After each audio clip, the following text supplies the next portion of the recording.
All right, welcome again, everyone, to our April SECAC meeting. We are excited that you're here. We're excited for our speakers tonight during Autism Acceptance Month. Our first speaker tonight is Noor Pervez, who is the Community Engagement Manager for Autistic Self-Advocacy Network. Noor will provide a brief introduction of ASAN, which is the abbreviation of the Autistic Self-Advocacy Network. ASAN is a 501c3 national nonprofit organization run by and for autistic people, focusing on disability rights, ensuring that autistic people are included in policymaking, and supporting all forms of self-advocacy. She will also speak to the topic of Autism Acceptance Month and supporting neurodivergent folks in school, and will take questions from attendees. And I do want to acknowledge our SECAC board that is here tonight. I see Jamie Anderson Kumu, and I see Sarah Wayland. And I'm looking to see if anyone else logged on. I don't see anyone yet. I am Marcy Torshin with the Family Support Center in the Department of Special Education.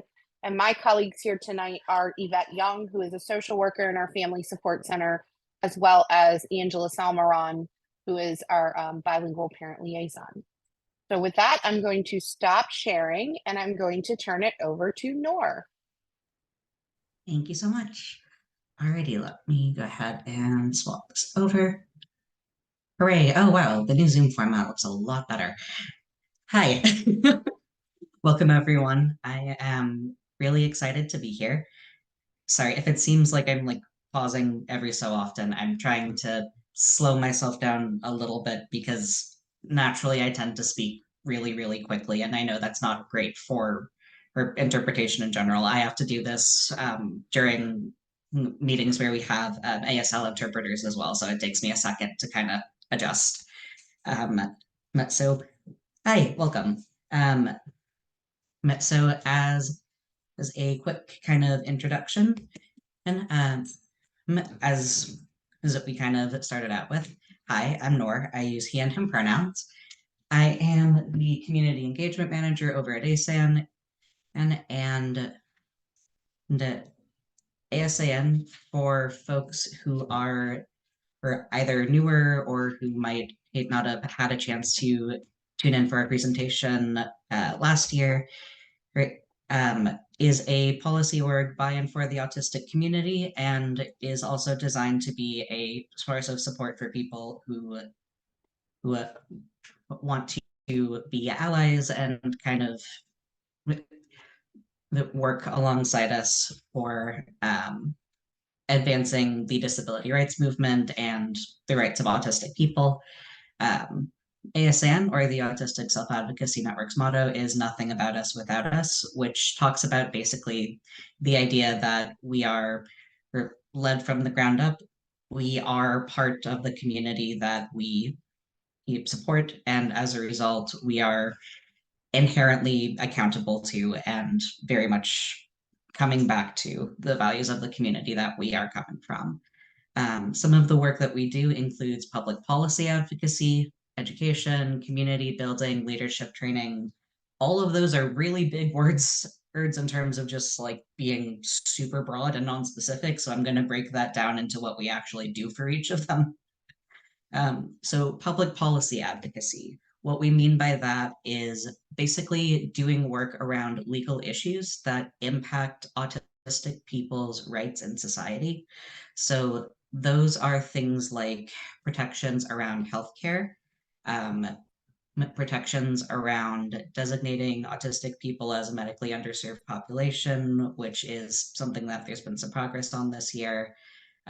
Defending autistic people's rights across the lifespan from childhood into adulthood to make sure that we are as integrated as possible into school, at work, and out in our communities, and that for people who are making the transition from kind of secondary school age into adulthood, that the resources are in place and available and ready to make sure that people have what they need to be a part of their communities and to have the resources they need to live within their communities with the supports necessary to make that safe and feasible.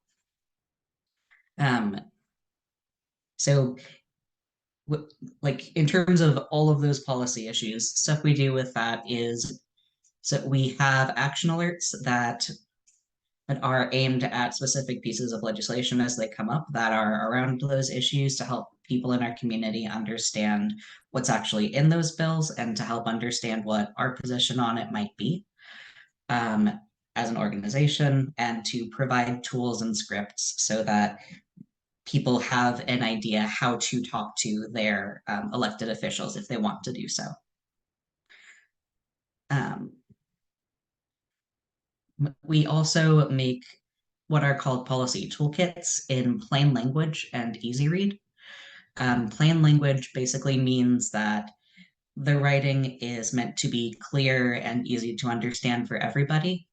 And easy read is a format that is designed to have more visual spacing and to be easier to understand for people who might have difficulty with reading and who might otherwise have learning disabilities or difficulty processing basically lots of information coming at you all at once. It breaks stuff down into smaller pieces from like the individual things that the bill says, but also what those things mean. Um, so we, as an example, we have a toolkit on the federal budget, and that piece goes through and it explains yes, what our actual federal budget, like what it covers, so what it spends money on and who gets to decide how that money is spent. But it also explains in the easy read version what a budget is, how it comes to be that way, how we made that choice to have a budget, and why it's important to talk about it and how people can participate in that process to the extent that it's available.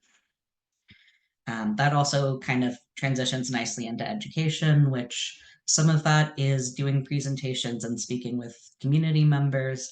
Some of that is making toolkits about, in addition to policy issues, the history of the disability rights movement, um, and educating our communities about kind of our history as a community and what our rights are now, as well as um, making sure that for our allies and for people that love us and support us, that we are able to help get across how to best do that and how to kind of understand and support for these issues that impact our lives.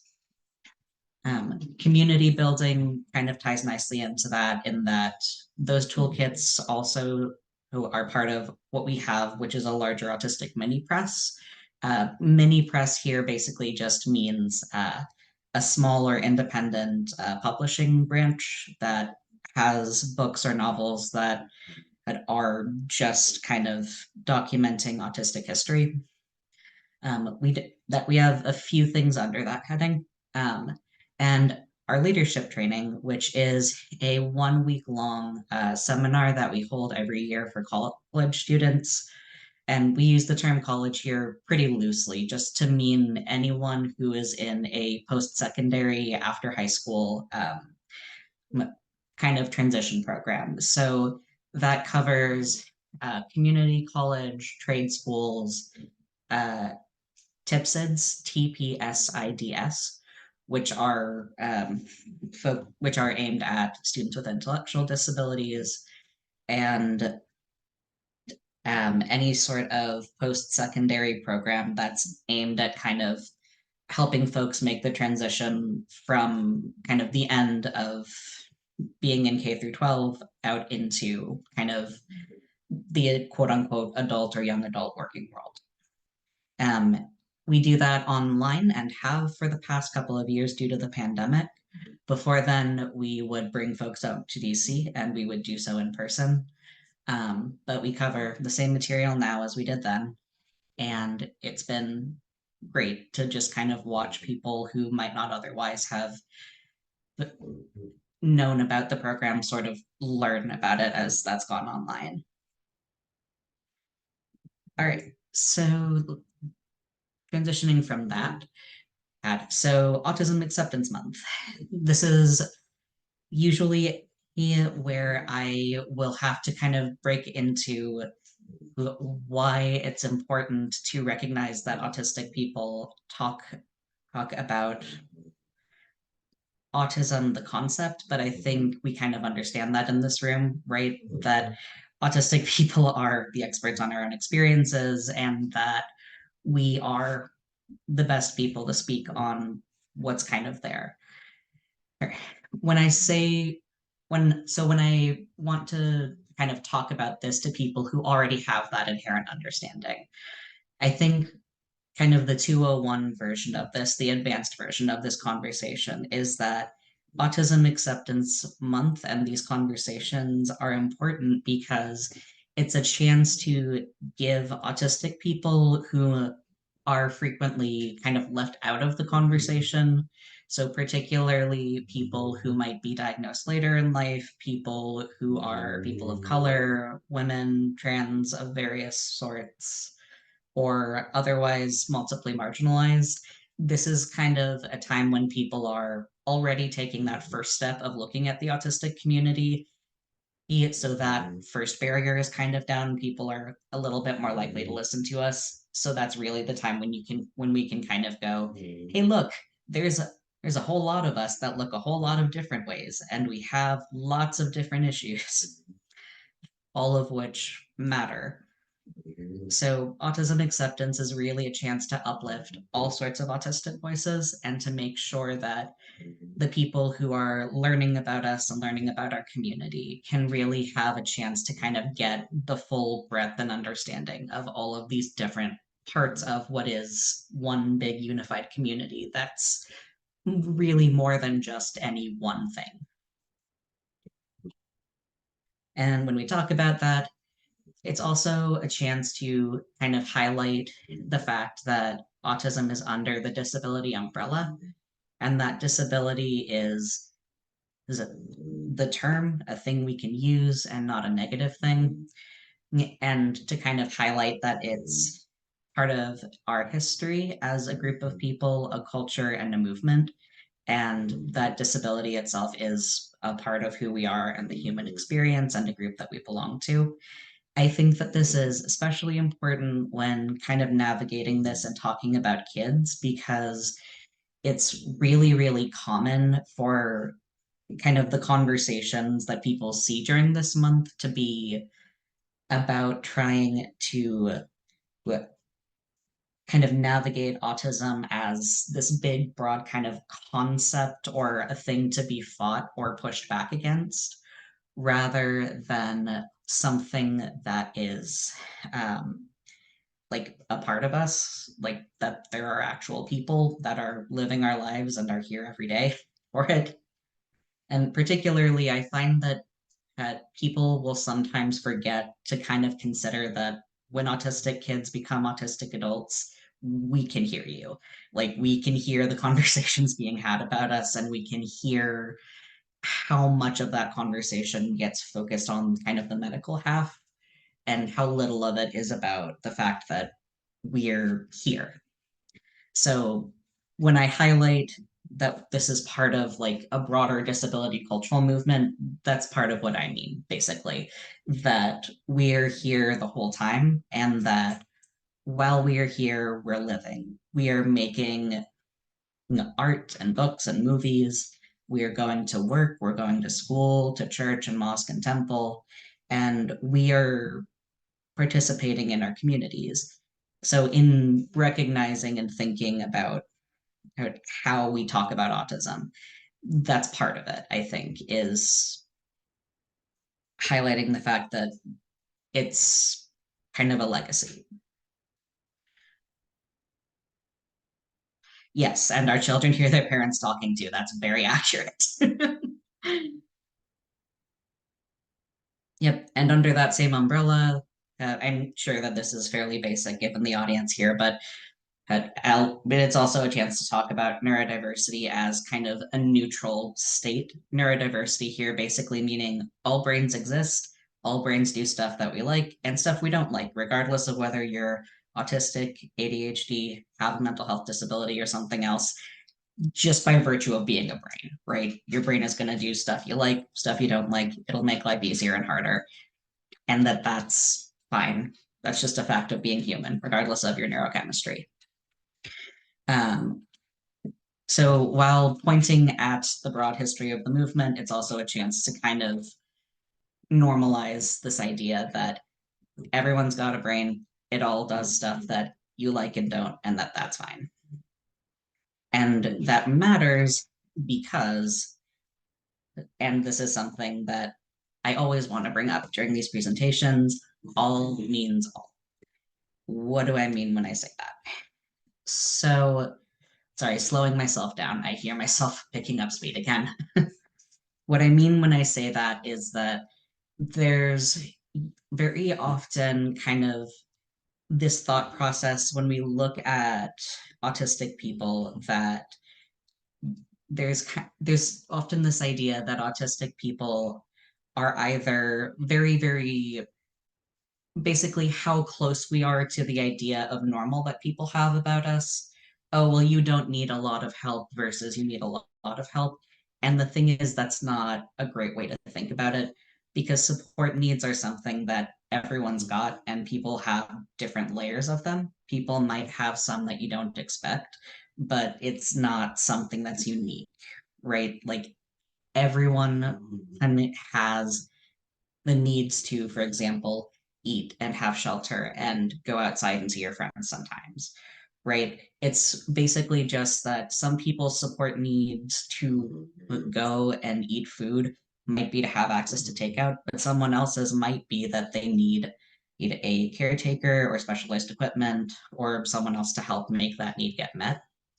So when we talk about autism acceptance, I think what we're also talking about, and what I also want to highlight, is that these differences in what is necessary to have those needs met isn't a reason to be afraid or angry or upset about autism, TM, the concept, but rather a thing to recognize as another way that disability is just a fact of life. Some aspects of it are easier, some aspects of it are harder, and all of it is a part of who we are and a part of what makes life worth living. Because doing things differently, having different ways to do the same tasks is, again, a part of this history, this legacy, this culture of finding ways to support each other and survive in a world that wasn't really designed to get those needs met for our particular community. So when I say all means all, and what we mean when we say that is all autistic people deserve support. All autistic people deserve respect and inclusion. We all deserve to live with people that we choose, to be around our friends and our families and our communities. And the role that education has in that is both supporting people when we're younger to the extent that schools are supporting all children when they're younger, but it's also in helping our youth kind of parse and realize and set expectations that while their lives might look different with disability if it happens to them later in life, while it might look different for their friends who have disabilities right now if they don't have them right now, that it's not an ending, it's an opening of new ways of living. It's an opening to different ways of being alive, and that's not something to be ashamed of or afraid of. It's something to be curious about and to learn about and to engage with as a part of life in the same way that you would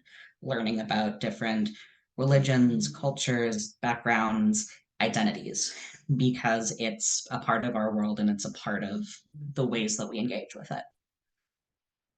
So, explicitly, this is us saying also that if you have additional physical disabilities and are autistic, if you have additional intellectual disabilities and are autistic, like if you are trans or gender nonconforming or in any number of additional marginalized groups, yes, still part of our community, inherently part of our community. And when we're having these discussions about how we want to shape our culture, both in terms of how we talk to our kids and how we talk to our community members, that it's not coming from the assumption of autistic people are like this. They're in this one box, they are this one way, but rather from kind of this lens that anyone might be autistic, you don't know.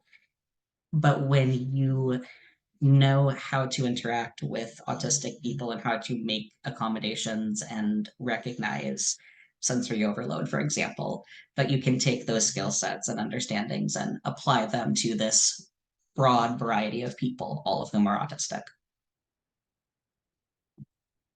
And on that note, you might not know who's autistic. An interesting thing I wanted to note here that's changed since last year, actually. So on this slide, I would typically talk about what's called the diagnostic disparity, which is basically a fancy way of summarizing the fact that because the tools that we currently use to diagnose autism are primarily modeled off of like young cisgender white boys, that we tend to have a greater number of them being diagnosed than everyone else, both because of the way the testing is shaped, but also because of the usual social and medical factors that make this hard, right? In terms of like differences in income, access to insurance, racial biases, is in medicine that make it hard to be believed or seen by a doctor in the first place or get a referral, and access to medical providers in general if you're, for example, in a rural area. Like all of those factors, all of these things that we know impact your access to diagnostic care, they apply here too, and that's part of the diagnostic disparity. What's interesting that's changed in the past year is that for the first time, we actually are seeing a significant uptick in the number of diagnoses in um, younger um, younger men of color, particularly young Latinx boys, are the population that has had a higher diagnostic rate in the last CDC report versus what it has been in the past several years. And there's definitely I'm glad that we've seen a decrease in the amount of kind of alarmist reporting to that kind of doing the default, oh no, there's been a surge in autism and that's inherently horrible stereotype that a lot of people have kind of heard or seen in some types of misunderstanding of that coverage. Um, that's what we know is that that's not actually what's happening. It's just that those massive gaps in essential like diagnostic amounts, the amounts of people that have been missing from that data or haven't been able to get in the door, let alone to have access to a competent diagnostician, is closing a little bit, not fully, not enough, but more than we've seen before, which is why for the first time ever, we're seeing kind of that number or exceed the amount of young white cisgender or men diagnoses that and which is usually the highest rate of new autism diagnoses that we see every year. So like that's changing slowly. Yeah, so that's been interesting to kind of see. Um, in terms of examples of supporting autistic students. So we know kind of the broad challenges that folks can kind of run into in terms of sensory issues, whose kind of challenges with pacing either being too slow for some students or too slow for others, which is unfortunately an issue across the board for a lot of children because averages are hard. But in terms of where to start meeting those needs, this is obviously not a complete list, but as a very broad starting point, look for unmet needs and think about how to help.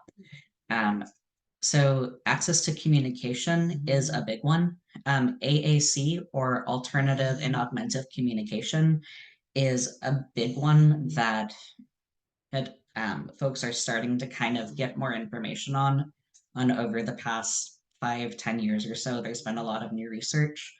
And what folks have found is that for kids who are not able to verbally speak, providing AAC as an additional tool in that toolkit can be really supportive in building language and in helping those students to communicate and be able to get their needs met.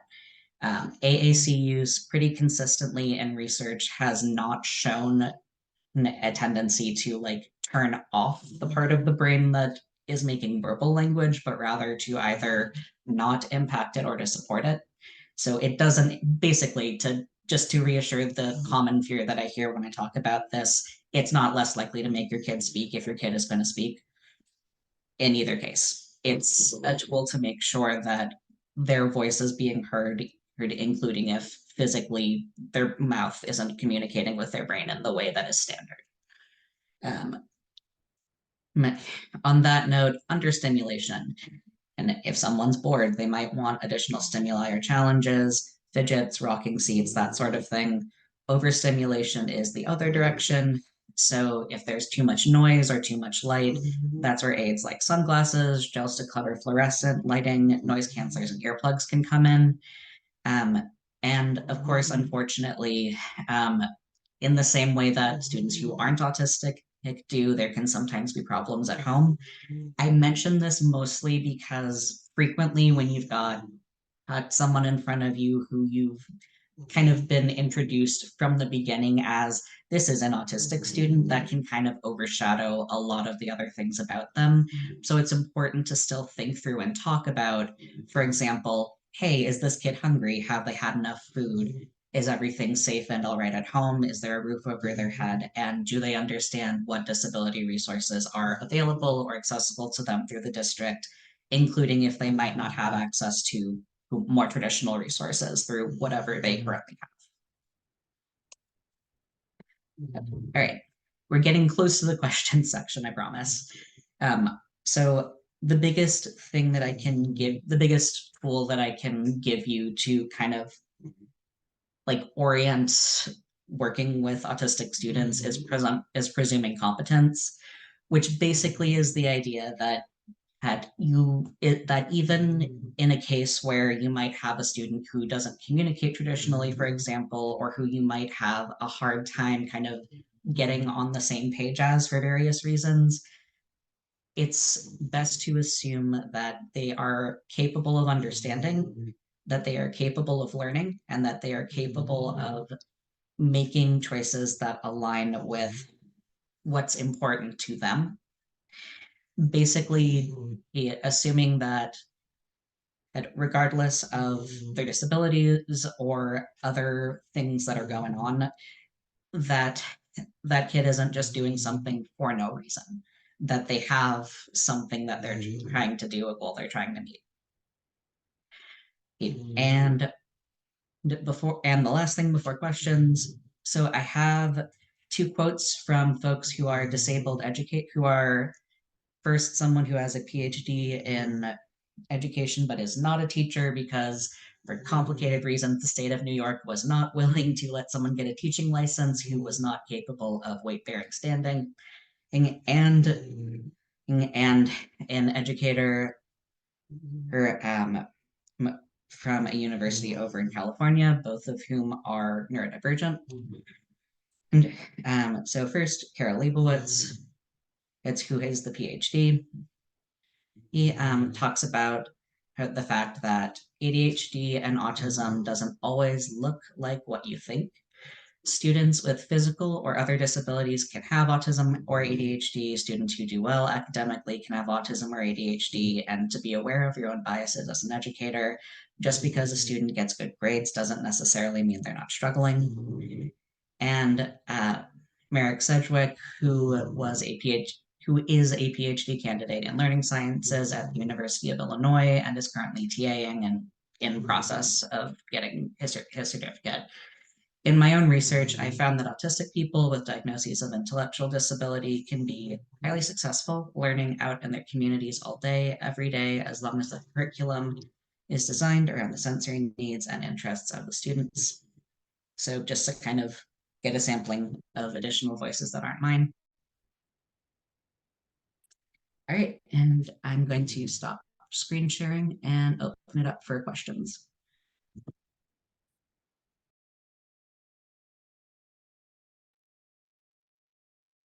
Please feel free to come off mute or put your questions in the chat.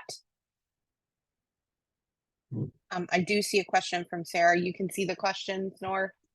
Yep. Awesome. Yep. With regard to augmented and alternative communication, what do you recommend for students who have significant trouble with motor control? That's a really good question. Okay, so it depends a lot on, for lack of a better word, kind of where in the chain of motor control the issue is happening. The things that I've seen, be helpful here uh, are either if they're using tech AAC, so if they're using like a tablet, at screen guards or key guards, which are basically just kind of plastic or silicone sheets that help them kind of physically, like visually and physically feel where the buttons are versus just kind of like the whole flat screen can be useful. For folks who have significant motor difficulties where the issue in the chain is more like once the thought has hit your actual muscles, it might be that you can't actually like get your hand to align. One that has been getting a lot more accessible, it's still not as accessible as I would like in terms of cost, is eye gaze AAC. Um, there's been a lot more open source stuff going around with that, with eye tracking for folks who might be able to hook up a webcam and an iPad near each other, so you can just kind of visually like scan through and kind of look at specific areas is on a given tablet or a given sheet. Um, for folks who use more low-tech AAC, so people who might be spellers or who might have like kind of the large sheets of info, I've also seen kind of the the whole thing of having kind of like the headlamp band and a laser pointer to kind of use bigger muscle groups, whether that's the arm, the shoulder, the neck, or the head to kind of point and orient at what they're trying to show. And that way you can still get spelling or pointing at more definitive areas with less kind of needing to use the finicky smaller bits.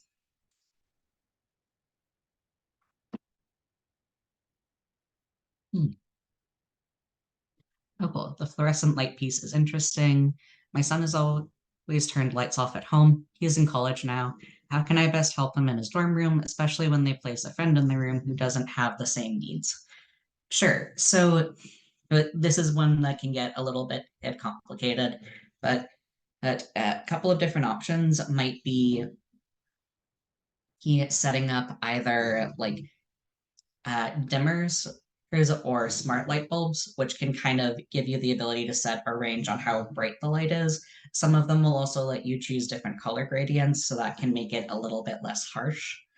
If it's an environment more like a dorm where they don't have kind of the option to use that, it's possible to do gels that are fairly subtle or that are only over one given area. So maybe right over their bed or over a specific part of the room that you can block off with either like a divider or some type of way to kind of section it off. But also, it might be worth having the conversation, and this would be something you'd have to do if he was up for it with the roommate to kind of see like if it's something that would bother them. Because some folks need the very bright lights to do certain things, but some folks are kind of okay with it not being so sharp all the time, but might just need it in one given area, like maybe wherever they're doing their schoolwork, for example, so that they can see paper and that kind of thing. Where can I locate all of the aids and supports available that can be implemented? For example, I was told my son can't have a prize box because he's in middle school. I don't know what's available to ask or make a proposal. Sure. To clarify, do you mean in terms of PGC specifically, or do you mean in terms of like what the range of types of aids or supports are that just kind of like exist for a given need? I'm actually looking for both. Gotcha. Okay, so in terms of the aids or supports that are available, like in general, well, I think a good place to start would be so in Maryland in particular, we have a really good state level program that deals with assistive technology. And I found them to be a really good resource to kind of just like talk to who like I've gotten on email or in I believe there's a Facebook group if I remember correctly with some of the folks that run it, and I'll frequently just kind of go, here's the need that I have. I do not understand how to like I'm sure there is a like several ways to tackle this thing. I have ideas where to start, but I don't know what technology does that. And they'll usually have a good jumping off point. Um, I would also say my, for PG County, our Center for Independent Living called Independence Now is a wonderful resource for kind of talking to adults, disabled folks, because the staff members that work there are basically their entire job is to help adults with various disabilities kind of troubleshoot, for lack of a better word, life in the community. And they'll usually have a good idea kind of for the types of technology that might be less commonly covered. I would also say Easter Seals is a really good website to check out because that org has some info about a lot of different types of AAC devices. And in some areas, I'm not sure about Maryland. I know on this coast for sure they have a couple of lending libraries, and they might be able to direct you to like staff members there to talk through like specific troubleshooting issues for given types of AAC, especially. In terms of PGC in specific, that I'm not totally sure about. So I will open that up for folks who are more in the area.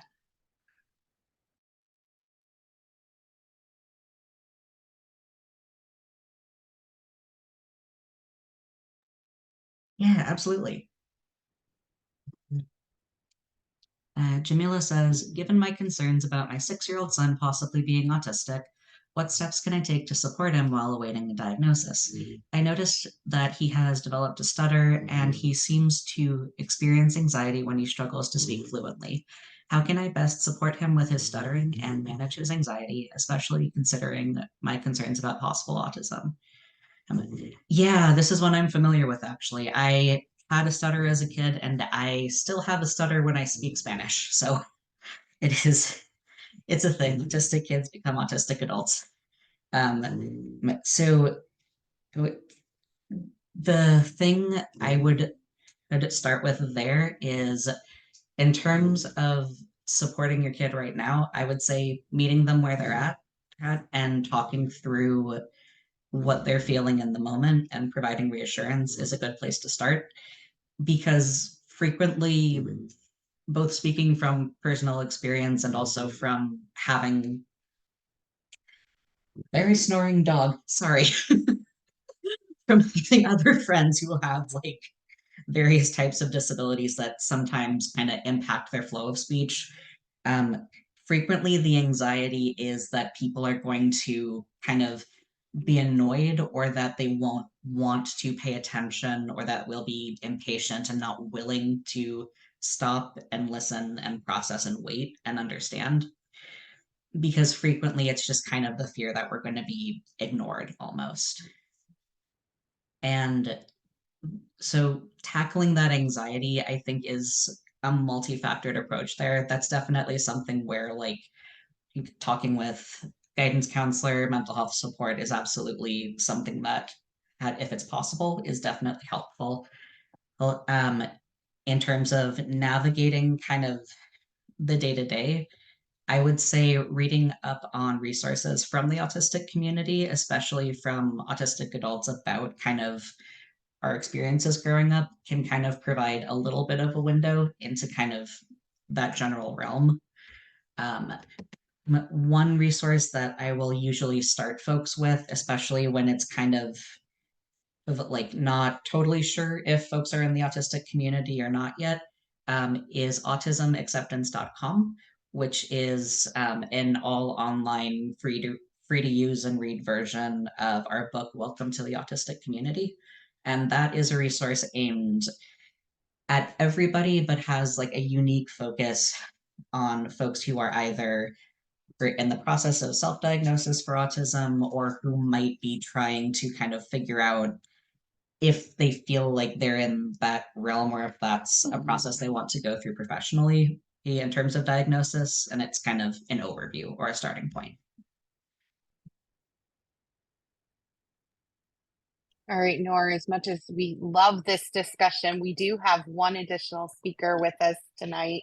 And we just thank you so much for being here and being willing to present and take questions. We are going to move to our next presenter, who is Betty Adkins. And Betty, are you going to need to share your screen? Yes, I am going to need to share my screen. Thank you so much. Sure, give me 1 second to adjust that. Let's see, we'll make you a co-host. It's so nice to see everybody. Yes, we're excited to see you. Yeah. You can either introduce yourself or I can provide an introduction for you. Go for Whichever it. you would prefer. Go for it. So let's see. Give me 1 second to pull that up.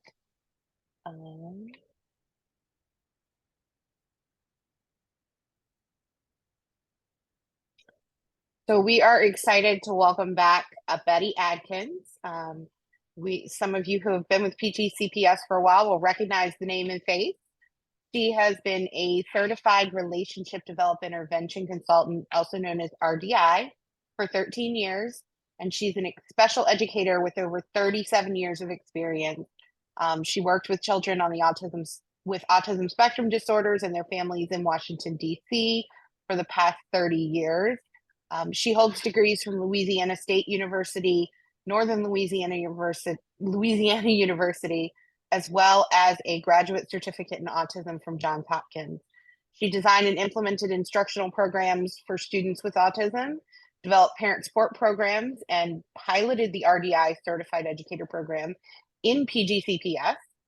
She's been a presenter at both local, state, and national conferences and has provided a variety of professional learning opportunities over her years as an autism specialist for us in PGCPS. She transitioned back into the classroom in 2020, ending her public school teaching career in a program she helped design at Kenmore Middle School. And so, Betty, I'm going to go ahead and turn it over to you. And if you have any trouble sharing your screen, just let me know. All right. It's so nice to see everybody. I am going to share my screen. I'm always happy to talk about RDI and the initiative to bring RDI into the school system. So as many of you may know, or you may not, I was an autism specialist in the county from 1997 until 2020. And in 2020, I left the specialist position, the central office position, and went back into the classroom at Kenmore Middle School as was shared. So we were always looking to develop good programs in the county that would service our kids on the autism spectrum. When I first started working with kids with autism in Prince George's County, this is going to be hard for people to believe, but there were 13 students with autism in Prince George's County. I'm not sure what the number is now, but I know it's not 13. So as the disability grew and programs were designed, more and more services happened. So in 19 1997, I went to, it couldn't have been 1997, excuse me, getting mixed up. 2007, I started hearing about relationship development intervention. And I went to a conference in Florida and heard Stephen Gutstein speak, and met a lot of parents who were doing RDI and consultants. And I wanted to bring it back to Prince George's County. It took me almost 2.5 years to get certified. And in 2010, we started our first RDI groups in Prince George's County. But let me share a little bit more about what RDI is, because some of you may not know. RDI is a developmentally based, family-centered intervention that was designed to address the core deficits of autism. So we're looking at autism through the lens of behavior, of development, not through the lens of the behaviors that you see, but through a developmental lens, and helping parents be the primary change agents for their children. So I'm looking around and I see quite a number of RDI parents who are here, which is great to see. When I saw Gutstein in 2007, the thought that went through my mind was, this is the missing piece. I needed to learn how to connect with children on the spectrum in a different way, and RDI taught me how to do that. So we worked to bring RDI into the school system. I was certified in 2009. We started parent groups then, and we had 5 staff members that started the certification process. Between 2009 and 2017, those numbers, the parent groups continued. In 2017, we started a teacher institute where we trained teachers. We did that 3 times. I retired in 2022 and started working with Sarah at Guiding Exceptional Parents. And we've been continuing to provide RDI services to the school system through a contract. This school year, we've kept that going with an ongoing parent group. And we've also been working with the staff at Duckworth on a teacher initiative there that the principal funded. She wanted to bring RDI into her teachers. So that's a history.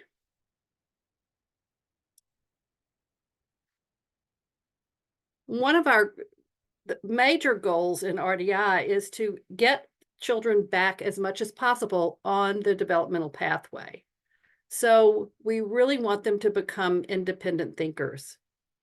And this is the model that we follow from RDI.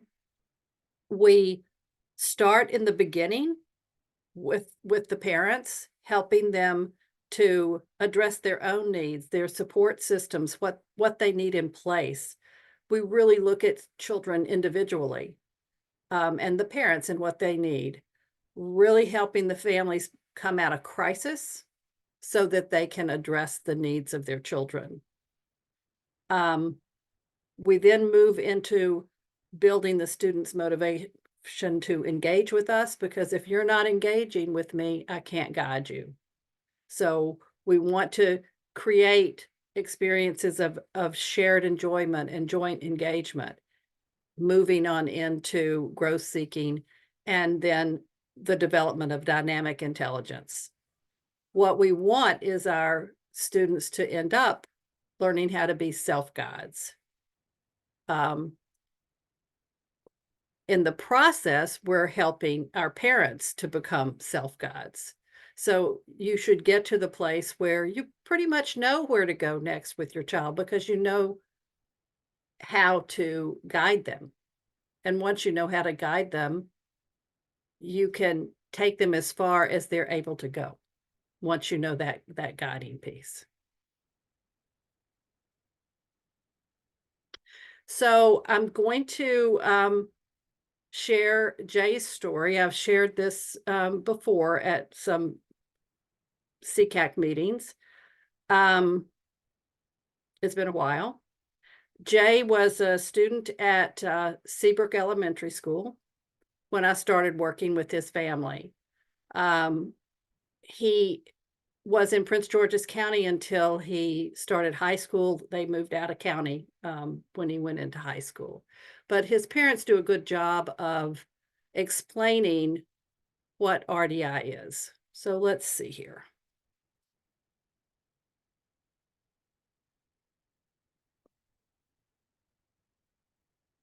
Get this full screen.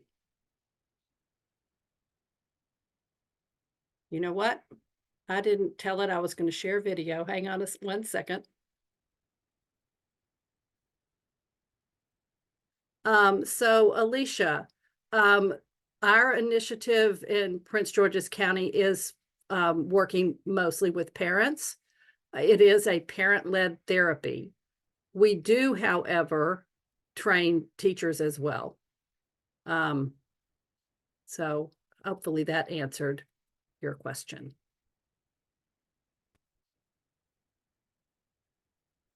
All right, let's see. Hear Jay's story now.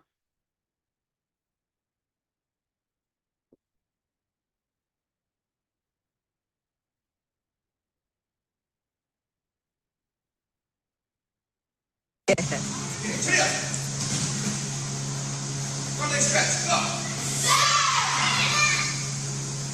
just need a little bit, just enough, maybe about 20 minutes.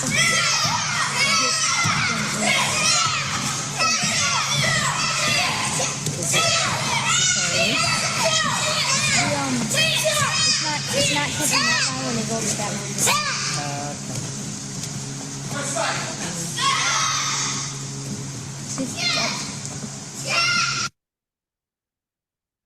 Historians out here. Relax. Please don't get so stressed. And get relax. Hands, watch me. I'm student. Watch me, okay? It's like you're the teacher. Watch me. What do I need to do? Okay, I'm gonna kick and hold mine. And then I do what?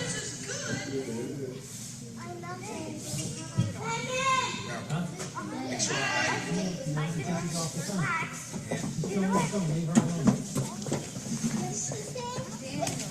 that's my turn. Watch me again. Watch me again. Kick. Round. What do you think about that? Let's go. Nice. Nice. Good job. You can use that, bro. Nice.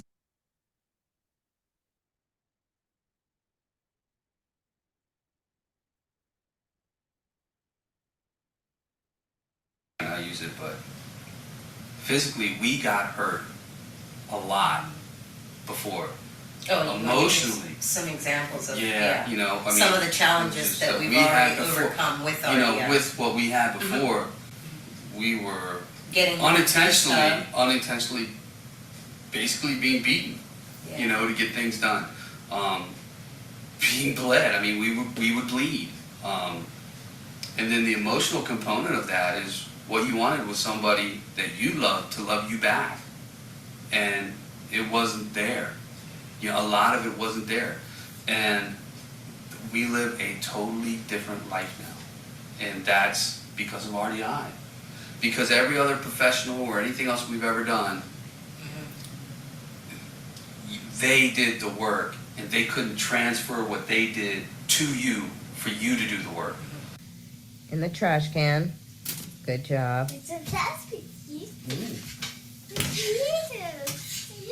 Okay, Jay, I think we're almost there for eggs. Oh, no! You don't want to make a movie? Home movie with Daddy? Come on. No! What's wrong? I don't want to! Huh? I don't want to!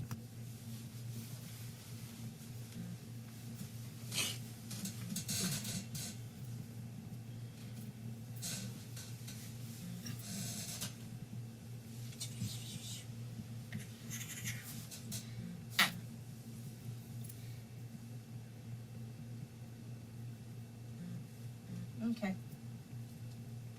Meltdowns just about every day. Oh, my And I was goodness. having a meltdown right along with them, so. I mean, you it was physically, the very parents do difficult. too. The Yes, parents we too. do. You We- can't we sit there suffer and have with them. somebody screaming we and suffer with crying, them. and you can't interact.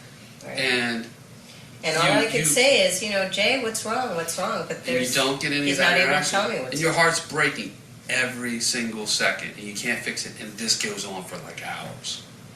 All we can do is take turns. We're For lucky. the whole evening. We were lucky we had each other, because one person would have to physically step outside for a while because our house isn't that big, and you can't leave them unsupervised. You're just scared as parents.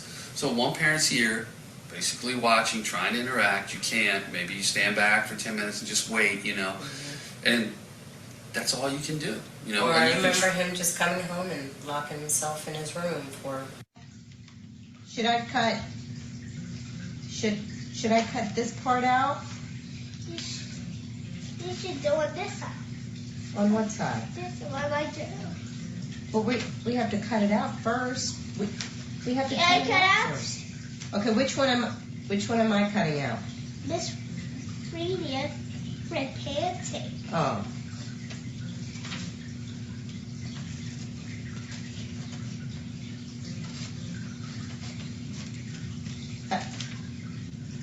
It looks all right? Yeah.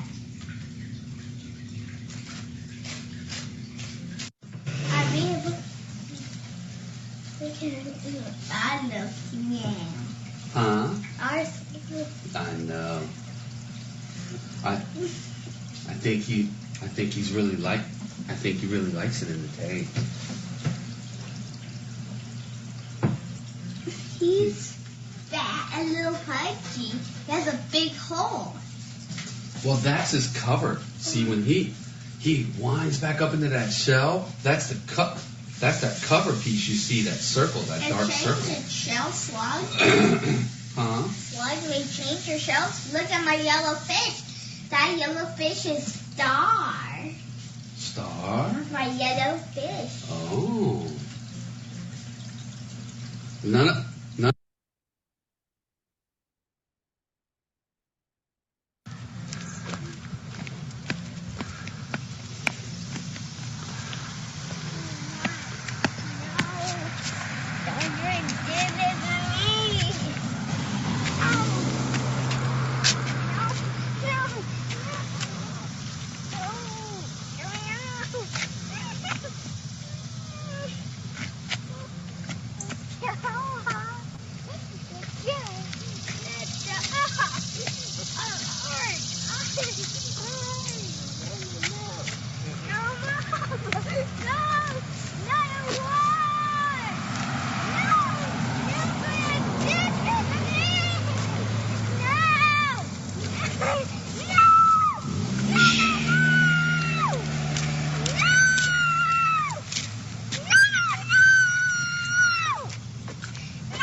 It's okay. We'll try it again later.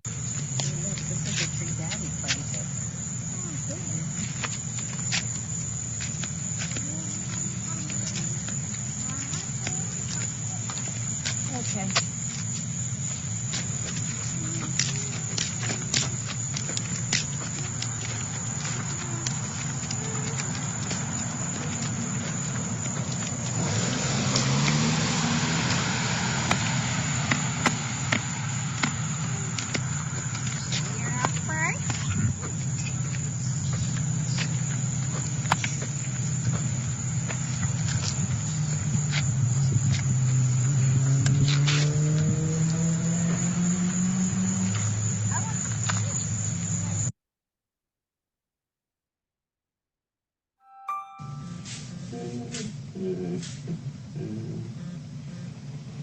Yeah.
I believe is that the school system can't do RDI like parents can do RDI, but the opportunity to do that RDI through you, through the school system, has allowed Jay to go from not even being able to be pulled out of the classroom because he can't transition to even go to speech, to then he progressed up to be able to even go outside of the classroom to his speech, to progressing to the point where he's in group speech, to hopefully progressing to the point where he's in no speech, you know. And this is the benefit of RDI. Without RDI, I don't think he would have got to that, you know. And hopefully, like I said, the benefits are through the school system, through you, but the school system sees them, I think, tenfold really back, because he couldn't even understand to give up a pair of scissors, and it became a physical confrontation before RDI. Right. So just think of that alone. Here I am trying to, from this an adult, a teacher, who has a right to a nice, safe work environment, is trying to get they weren't really sharp, but they're still scissors. It's a quasi-sharp object from a young child who just won't give them up and can't understand to give them up. That's to somebody, okay. Right, to somebody else to say, okay, that he'll get it back. I'll get it back. Okay, here you go, like every other kid. And now they can. You know, that's not even measurable. I mean, how can the school measure the fact that, hey, we've taken away an environment that was dangerous to the children and to the teachers, the staff, through RDI, and now made the child who's going to school, because he can understand the social situation that he couldn't before. I mean, it wasn't his fault. He just didn't have the capacity to. And now they're in an environment where that won't happen. You know, I mean, the school can't measure that. The only thing the school can measure is all those grades and what he's done on his testing and all of that. Yeah, but that can't compare, because, you know, it's, I Testing always don't say, really tell you where he is, socially. I always say, it doesn't matter if he's smarter than Einstein, he has a cure for cancer. If he can't carry on a conversation with somebody to explain it, it's worthless. You know, they could educate him and get him to pass every test and show him as the greatest genius in the world. What value is that if he goes into a room of scientists and he can't explain it or even get people to listen to him or interact with him? The cure will go unfound. He would become socially upset, maybe not be able to interact in the situation, and then maybe even drop out of the work environment because he doesn't fit in with his peers. You know, so the vast educational investment they can make would be useless, because he's not getting the building blocks to actually succeed. Whereas RDI gives him that building block, you know. He's not 100%, but I envision him getting there for pretty close. You know what I was really, really scared for you? When you were out there. was really, really scared. Can you sit up? Can you sit up, please? You know when I was really feeling scared for you? Yeah. When you were out there sparring with that kid. Oh, well, I was it was so hard scared you were for going to him. get hurt. I wasn't. I didn't get hurt. Were you scared? I hope they didn't. They didn't even turn me to mincemeat. You were hoping they weren't turning you to mincemeat? Oh, were you scared? Yes. Yeah, that they were going to turn me into mincemeat. Who? That kid? He was going to... You're scared? I can't believe... Well, I can't believe it. Well, But in you real look life, brave. he looked so shrimpy. He looked like he was almost up to here. No, he was a little bit shorter than you, but he wasn't that short. But in my Why don't you mind... sit down But here? in my mind, he looked a bit gigantic, like he was a tower. You just told me he looked like a shrimp. You thought he looked like a shrimp. But, well, he looked like it, but I imagined myself fighting him and that he was towering over me 99 feet tall in this house. Oh, you felt that way, huh? Like he was gonna... Well, I guess Turn if me I was into going out mincemeat. there and I was sparring with somebody, I guess I would be a little nervous I too. thought, come on, John, you can do it. You can do it. I'll fight.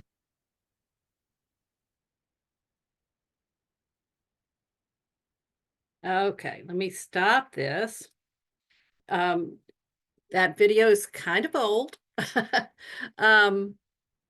But a lot of parents won't share their videos like that. It's been a wonderful that Jay's parents have continued to allow us, and Jay have continued to allow us to use his videos in trainings and to share with other families.